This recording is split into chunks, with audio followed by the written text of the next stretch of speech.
much would you pay for a cup of tea? The reason I ask is because it will range depending on the situation you're in. I am a typical Yorkshire lass and I cannot go without a brew. I have paid previously up to £8 for a cup of tea. Can you believe that? I will tell you shortly where that was, but recently I paid £2.20 for a cup of tea and I thought it was okay. In this episode, I'm going to chat to you about pricing and why you might be pricing incorrectly for your market. So pricing is something that a lot of people struggle with and it's really hard to get right. What I would say and the advice I would give, especially if I was starting out, to my younger self would be to just go for it, to charge something, because often we stay in this paralysis with lots of different decisions in our business and we're like, well, is this the best price? Should I charge this? What about this? What are they doing? We do market research and then we get stuck and we don't actually go out and give our offer. Now, think of the benefits of your offer. Think about what it's worth to somebody.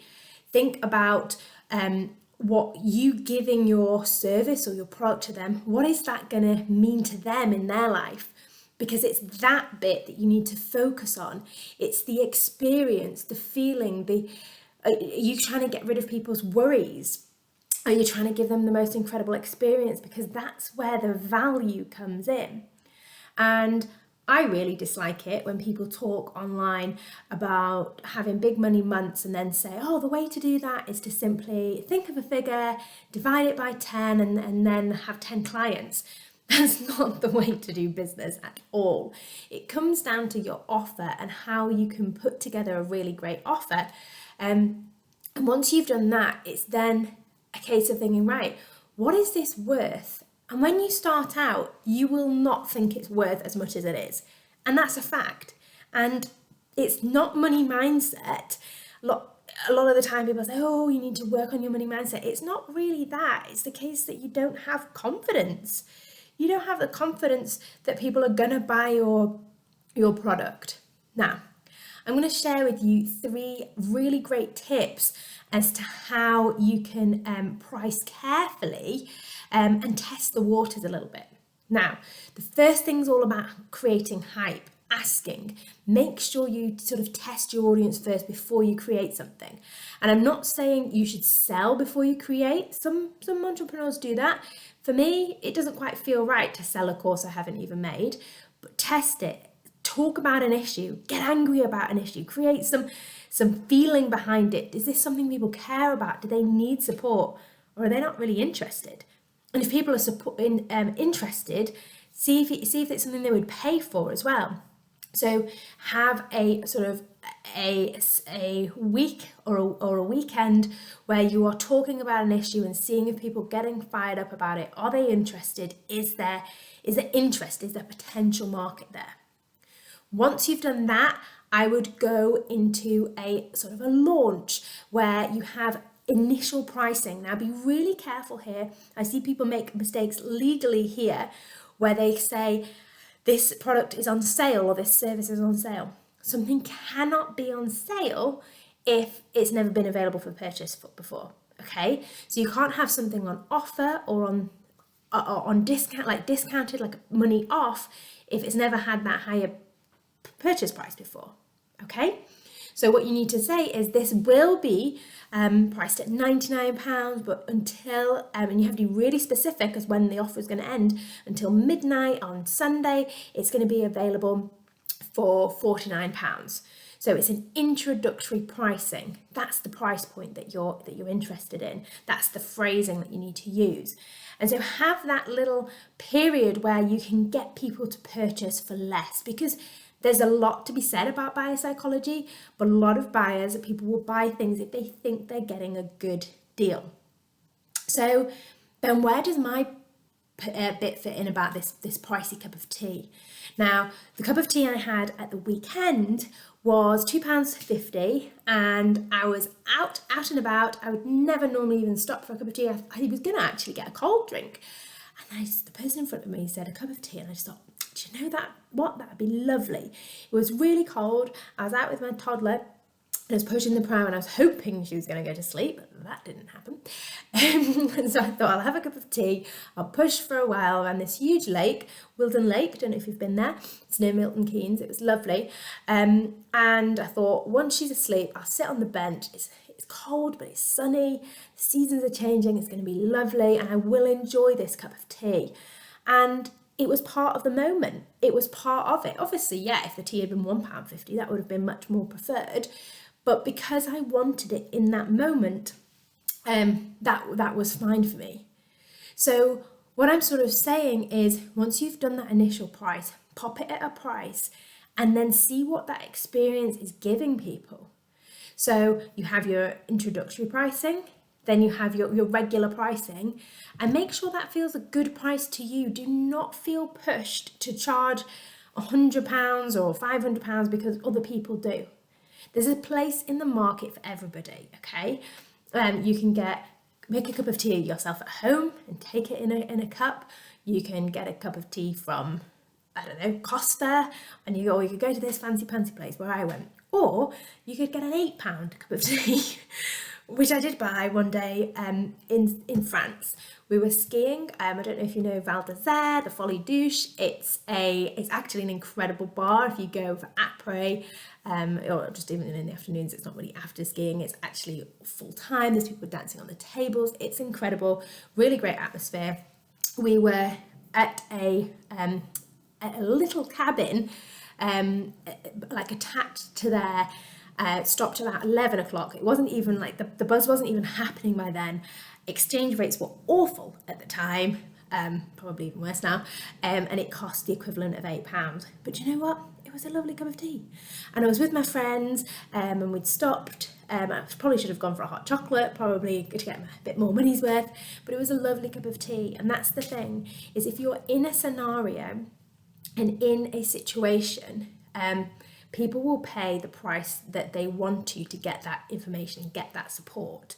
Now, that means you can charge a premium sometimes. If you are in the products industry, you might charge a rush fee. Even if you're in any type of service industry, you might charge a fee to people if they are asking you to complete something quicker than you normally would or to fit you in. You can say, well, actually, if you ask, I'm going to have to finish this on the weekend or a bank holiday, you're the boss. You can decide that pricing, and it's okay to do that. And it's also okay if they don't want to take that fee. Yeah. So if they don't want to go ahead, if they're like, actually, no, I'll just wait. I don't want to pay the rush to have it on Monday. We can wait till Friday, then that's fine. And it's really important that we take ownership of this kind of pricing structure, and we think about it, and we don't let pricing stall us too much. We don't let it stop us from doing what we really want to do. If you know much about Lucy Legal already, Lucy Legal is the online template store that I run. The whole part and the whole ethos of Lucy Legal is about providing affordable legal services. We know that there are a lot of people who charge a lot more for products that aren't even as good as ours. They charge a lot more for one-to-one services. They charge in a different way to the way we do.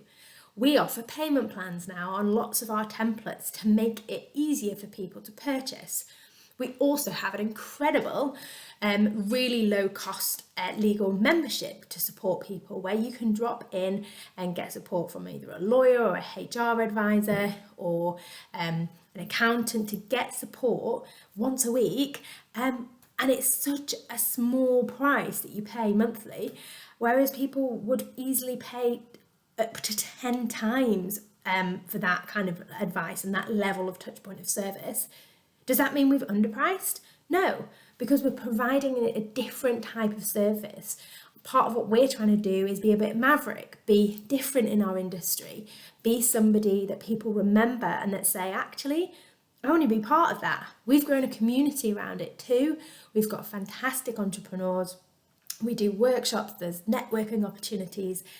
It's a place where people feel comfortable. It's a place where people can say, hey, people aren't paying me. I'm getting ghosted at the moment. Are you sending out invoices and not getting paid, people who are part of your program suddenly not paying their installments when they have all of the time. And it's important that you have other entrepreneurs to lean on in that kind of situation. And yes, you could say, okay, we're taking on the advice that, or the scenarios that we've talked about before, that kind of thing captures a premium and we could charge a premium for it. We could, but we also want it to be so fundamental in people's business that they can afford it and that they can say yes, and that we can help as many entrepreneurs as possible. So it's a different type of approach to pricing in that way. Just picking up as well for a moment on that point about invoicing or not getting paid. It's really important as an entrepreneur that you get paid. It's really important in any role that people get paid for work that they've done. But one way to really support yourself is to ensure that you're getting paid in advance of delivering the service, okay? So if you can structure your business and your services, and to some extent a product, to be paid up front, that is a really great way for you to protect yourself, because you know you've got integrity, you know you're going to deliver, you know you're going to do what you say you're going to do. But you don't know whether someone's going to pay, or and they might not even know. They may start with the best intentions and then not be able to pay, okay? So it's fine to be paid up front, and it's fine to be paid before you get to the end of the contract, before you deliver the work and say, okay, there's an initial payment halfway through, and then before we give you the deliverables, we need you to pay, because otherwise we're not convinced you'd even pay. Like, it's okay to set the payment structure up in the way that you want. To take full payment in advance is fine, and it's what a lot of people do. So if, say, for example, you have a great call with someone, you're going to work with them, you send them the details, the contract, they sign the contract, and then you send the invoice and they don't pay, just make sure you haven't started the work, you haven't invested in any materials or anything like that, because they may not want it, and you'll have a difficulty there. Yes, okay, you'll have a signed contract, but if you've not delivered the services or provided the goods, then the loss to you is that loss of opportunity, and it's going to be much harder for you to sort of argue. Whereas obviously if you had delivered the services, you'd be saying, right, let's go to court. But the circumstances do change, and it's not always appropriate that you just go to court for small claims. Is actually maybe something that you'd say, okay, look, you signed that contract, you were meant to be having these services, but they say they can't do it, or they want to delay, and you can agree things. And remember that you can agree and renegotiate the contract with them.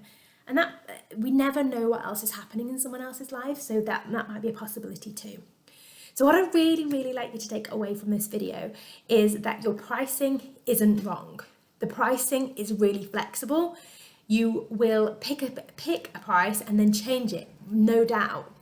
But the key thing is to getting moving, is to get a price point, get it in a way that you can move forward and you feel good. It has to feel good for you and feel good for your clients, so that you're proud to shout about the offer. Fine, people might say that you could charge 10 times that much. Great, that means you've got incredible value. Let's focus on the value that we are giving to other people. How can we make their lives better? What's going to really make them happier? Can we surprise them with a bonus on top of any other bonuses, so when they get in there, they're like, oh my God, this is even better than I thought, because there's this incredible bonus. Because it's that kind of thing that people remember. They remember the customer care. They remember how you look after them. And that's what I want to instill in business owners. I don't want us to be like, all right, how can we get the most out of this? How can we grow our business? Because you don't grow your business if you're focused on being stringent and just giving like, well, what do we have to give for this value? Under promise and over deliver. That is the recipe for success. So I hope you found this really helpful. If you have, please do make sure that you subscribe. It's always great. But even better, if you could comment to let me know you've seen it, I would love that. Let me know what you think about pricing. Do you find it easy or hard? How have you found pricing before? Do let me know.